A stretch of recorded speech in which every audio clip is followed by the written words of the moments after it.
Hey everybody, welcome back to the Podcast Daily, kicking off another week of training camp. And where else but the Hyatt Place in Grandview. Beautiful. Whereas Ohio State has now officially checked in to their hotel. Easily the most bizarre tradition for the Ohio State beat is showing up to watch these gentlemen park in this garage over to my right, walk up to the front desk. Some dress up, some make conversation, some wish we weren't here. Most wish we weren't here. Most wish we weren't here. Some lean into it, some don't. We're going to lean into it and evaluate the best appearances from Hotel Check-In Day 2022. Oh, that's Bill Landis and Jeremy Birmingham. Yeah. I'm Austin Ward, by the way. He's so frazzled by what we've seen here over the last 2 hours. Yeah, I forgot my own name. Everybody kind of takes this day from a different perspective, right? There's some guys, the walk-ons always seem to love this day because it's one of the few times all the cameras are pointed at them. Paris Johnson did a nice job today, showing up with a Dwayne Haskins memorial shirt on, essentially. That's pretty cool to see. And then you have others. Lloyd McFarquhar. I'm not entirely sure what he was wearing. He was wearing a head-to-toe Winnie the Pooh sweatsuit. Yeah, I thought it was a Winnie the Pooh. I wasn't sure if it was Winnie the Pooh or Pokemon or something, but it was definitely weird. I think it was Winnie the Pooh. It was certainly Winnie the Pooh. And it's quite hot out here, so that's a bold choice. Those are your favorites? Those are the ones that stood out to me the most. C.J. Stroud was wearing a Jamison Williams sweatshirt in full Alabama uniform, which was sort of weird. But who are we to judge? Wear Detroit Lions gear. Why not? He knows how to get the people talking. Honolulu Blue, baby. Is that what they call it? Toby Wilson wore a dynamite suit. He looked like he looked like he was prepared for the weather, though. That was like a hot day suit. Yeah, like Miami Vice style. Yeah, he looked great. And then he took it off immediately. I think he was the MVP, so he came back out and he had switched into an Indy 500 t-shirt and khaki shorts, trying to fit in with the media. He had a camera around his neck, and he was a very interesting subplot. So I went over there and talked to Toby for a while. What are you doing? You fit in very well with us. That's probably not something you should aspire to. No, certainly not. He needed to take a picture of Luke Whippler's arrival, and Luke had I'm not sure of the brand, Lemon Perfect. Lemon Perfect. Yeah, I'm not familiar with it, but now I will be, and many other people will be, because of this great product placement. He was just carrying it right there on the side, very label out, and that was Toby's job. Make sure that you get a photo of Luke Whippler making that money. This was the first NIL check-in, or I guess maybe last year it could have been too, but yeah, there was some brand placement going on. Frankly, brands that I don't think any of us have ever heard of, but brands nonetheless. Although Taraja Mitchell did have his own personal clothing line, which is quite the flex to just wear stuff that you designed to Camp Move-In Day. That's right. But Denzel Burke and Travion Henderson were repping some company that you were Googling and trying to figure out what it was. Kane, yeah, I couldn't find an Whoever answer. you are, Kane, we are on your side. Kane, I think we're just going to try and help you out for the future. Let's be more specific, not just a white t-shirt with the words Kane on it, because that, to me, resonates with fire and brimstone. That's right. And hellfire and the Brothers of Destruction. And I don't think that that's what you were going for. So let's maybe put a phone number on there or a website. Let's let the people understand what on Kane the back. is. By the way, Kane is a company that specializes. Yeah, so I'm very confused because then I still Googled you and I couldn't find out what you do. And I know if you're getting in business with Travion Henderson and Denzel Burke, it's got to be some business and not WWE Hall of Famers. They do choke slams and tombstone power drivers. Okay, well, let's get a death match going later on. This entire day feels like a death match. It was a death match. It was hot. But, we're looking ahead, right? Okay, we're heading off into the future. Ohio State gets back on the practice field Monday. Their check-in is behind them. They are able to spend. They're going to be way more focused now. No distractions of life. Right? They're here.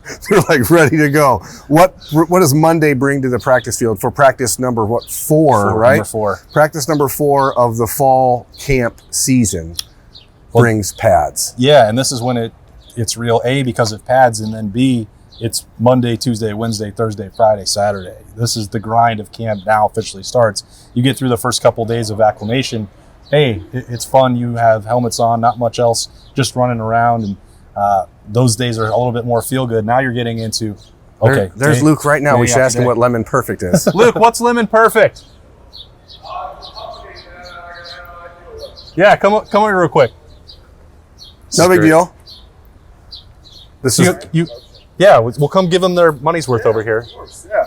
You walked in, you had the label perfectly pointed out. Yes, of course. No, listen, it's marketing 101 Yeah, right there. okay. No, it's a company out of Atlanta that I have an NIL deal with, and they're a water-based company with lemon perfect. There's a perfect squeeze of lemon in each bottle, and it's a flavored water, really. So I think it's really delicious, actually. I think I have a case in my room already that I'm going to bring up, so I'm going to be drinking it all camp to keep me hydrated. So, yeah, no, it's a great company. It's actually right over in Giant Eagle, right here on 3rd Street. If you're around Columbus area and want to stop by your stores, Kroger's, they all got it in stock. You're so good at this. You're pretty good at this, man. I think you figured it out more than anybody else. Listen, I'm trying out here. Listen, I don't play sexy position, so I got to make my money where I can. So, yeah, that's it. All right, well, get us a case so we can try it on the If show. you got any pictures, please send them to me. We do, and we saw your personal photographer, Toby Wilson. So Yes, no, I tried. Yeah. He got some work. He's to a do, rook. but Yeah, Okay. he has some work to do on the camera. well, Bermhead, I think he's got you covered. Great, So appreciate it. Thank you. Thank All you. right, take it easy. Luke Whippler. So we're learning so many things on this episode of the Podcast Daily that we're learning what Winnie the Pooh is. We're learning what Lemon Perfect well, you is. didn't know what Winnie the Pooh I didn't. was? I'd never heard of it before. Okay. No, but so we're talking about back to real grind Yeah, football, right? yeah. The week ahead. This is what Ryan Day said on Thursday was by the end of this week, they have to kind of have an idea of how good of a football team they are. Do you think that's possible? Yeah, I do. Especially with the scrimmage on Saturday. And I think maybe that might pertain more to defense. I think it's across the roster, but think about the way that people talk about this defense. It's always felt more about like feel and mentality and like sort of how they show up on the field more so than this whatever scheme Jim Knowles decides to throw out there. And like you can't really understand that until you start playing real football. And to this point, they've not played real football. So when they get the pads on and they live scrimmage, and I think, do you know exactly what you are by Saturday? Probably not, but I think you have a good idea because you better because you only got 2 more weeks after that point. Yeah, I feel like coaches more than any, and we'll hear from Ryan Day on Thursday about this. I think the way Ohio State staff views this is that this continuation from spring, that by the time you get to that first scrimmage, you're pretty much already done dealing with any position battles. It seems like it's too quick, but I think that's almost the way that Ohio State approaches this. By the time you get to the next one, maybe you're working on Notre Dame specific stuff in that game, in that scrimmage. You're going to pull out probably C.J. Stroud and Travion Henderson and not put them at risk in those scrimmages. By the middle of camp, you're already starting to think about maintenance in September 3rd at that point. Maybe I'm wrong. Maybe Ryan Day will view it differently this year, but I think Saturday is the big one that they circle. And after that, you're narrowing that focus even more.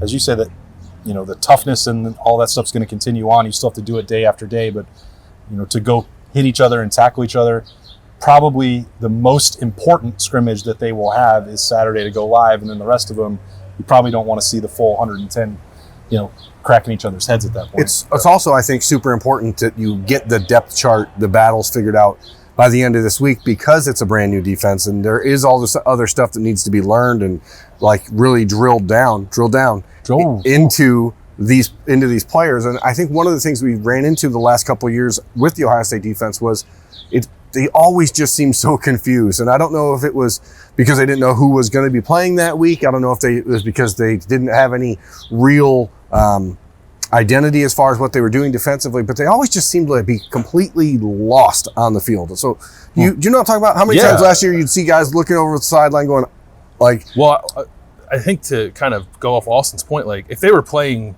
if the schedule was reshuffled and they were playing at Toledo or Arkansas State. Excuse me, let's not... I'm sorry, Arkansas Watch it, pal. Arkansas State. TOL. Maybe there's the sense of urgency is a little different, but you're playing Notre Dame, like you have to have that figured out. And even last, like Minnesota was a real opener, and they were playing like musical chairs on defense. Like every question we asked after the game was like, "Why did you play so many guys?" And the idea that you could go into a game of that magnitude in the opener and not know who you have is like borderline inexcusable. Right. So like you cannot go into Notre Dame in a similar position on September 3rd. And we've also heard plenty about the way that the NCAA changed and tweaked the rules for what they were allowed to do during the summer. And obviously that's not full-scale live football either, but when you're talking, Bill, about identifying the guys and making sure that pecking order that Berm, you brought up, the depth chart and having that, they probably have a much better feel for this, even with a new staff, than in years prior. Some of that is because of the amount of veterans that are returning on defense or guys that have actually played a ton of snaps. Maybe there's some element to that for what they got to do in June and July. We'll see, but I don't think that this team will get past Saturday and be like, man, I don't know who's going to line up at linebacker against Notre Dame. I think that we know who the 5 are almost certainly going to be if they're healthy in the secondary, those 2 linebackers. that are right over there walking to their car. Steele Chambers and Tommy Eichenberg. I think we know they're going to be out there. And then, maybe you mix and match with if Ty Hamilton's pushing and silver bullet of the day right after we talked about him on Friday. Maybe there's some uncertainty about exactly how that rotation plays itself out. But the rest, I don't think there's any great mystery.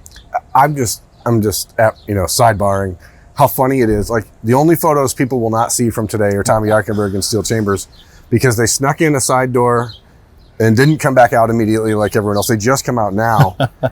And I think that's so appropriate for those two guys. They're very serious about being better and leading that linebacker unit to the point where they just have no time for any of this other stuff. And I just think it's pretty funny. No shenanigans? No shenanigans at all from these guys. And, I know that Tommy is a player that people like to kind of rail against or pick on because he struggled at times early in last season when he was still trying to figure things out. But it's very clear right now that Tommy and Steele are the top two linebackers on the depth chart. And so everything else at that position, I think, falls behind them over these next couple of days. I think it's interesting that they arrived together. They're in the vehicle together right there, leaving right now. If some of that chemistry and relationship between those two has built, that's going to go potentially a long way once you're on the field and having to rely on the other, the communication, the trust factor. And I don't think a lot of that existed for the linebacker unit. I don't think I'm breaking any ground there when two of the veterans quit in the first month of the season. So if that has developed, I think that's noteworthy. Just kind of a random observation from a hotel check-in. That's what these days are for, though, right? Yeah. I mean, who's the first person here? Court Williams, right? You're like, he was here before everyone else. He may have actually been the one responsible for getting this all set up. I mean, that's just how Court is. And then as you watch everyone, you really get a sense for how these guys are handling themselves and what they're preparing for mentally, how they prepare. CJ was the last guy here. Now, does that mean anything? No, it doesn't, but it's still funny because all the media that was here was waiting. Okay, CJ ever going to show up? And then he's, literally right at 7:00. But I guess safety showed up together, right? Wasn't all like Cam and Josh and Lathan, I think, were all together, right? Ronnie and Lathan and Cam Martinez. And I just think it's funny to watch these position groups as they really kind of develop their own identities. Quarterbacks are kind of aloof. The second person here was Cal McCord, right? So yes, sir. And then Devin Brown showed up somewhere in the middle. It's just fun to watch how all of these groups play off of one another and play together. And I'm told that Philadelphia natives are very punctual. Is that right? I mean, he's from Jersey, but we'll loop him in. Sure. Oh, okay. Yeah. People who've been in Philadelphia, maybe. Have you ever been to Philadelphia? I've never been there. I have. I actually loved it. I went to, some soccer games at the link. I've been to another soccer game in a part of town that wasn't quite as nice. Don't go to Chester. What big cities in America have you not been to? I've probably been to all of them. Oh, Seattle? I haven't been to Seattle. Yeah. So I've never been to Philly or San Francisco. I think those are the only two major cities in the country I haven't been to. This is the kind of stuff you can only get. What about Laramie, Wyoming? No, I heard bad things about the people from Laramie, Wyoming. Tony Alford and I are just going to have to settle this at some point. Celebrity boxing. Yeah. I've been reading the comments from folks, and there is believe it or not, a demand for more grab-assery. Oh, there is. on our shows. Okay. I think part of this comes from Bill's past, something he's brought. We've been making Bill too serious? Yeah, we need to lighten Bill up. Well, we can say whatever the hell we want. Beautiful. I go to no comment. I don't know. I just think I want to make sure that people know we're here to have a party, right? We're here to have a good time. Well, you said you didn't know who Winnie the Pooh was. Is that not lighthearted enough? No, I mean, I've never heard of Winnie the Pooh. You're just lying now to the people. Please join us. Hey, Parker Fleming.